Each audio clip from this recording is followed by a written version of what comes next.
Porsche's 718 Boxster ditches the flat six engine, and in its place comes a pair of turbocharged 4s. Is boost good for the Boxster?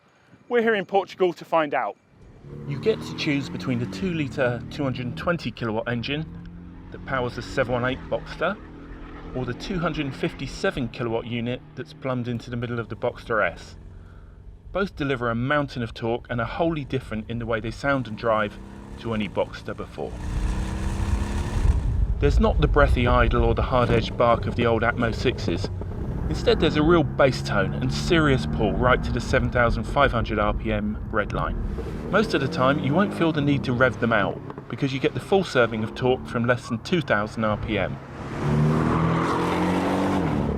I'm driving the Boxster S here, and it's become a genuinely rapid car.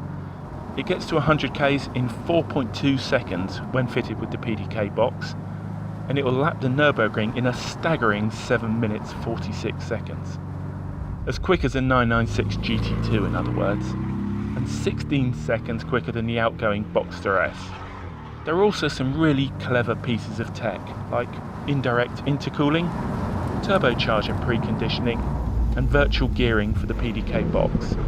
Wait for the road test in the magazine to read more about that. All of the exterior panels bar the windscreen and the soft top are new, with the overall effect that the car looks lower and more aggressive.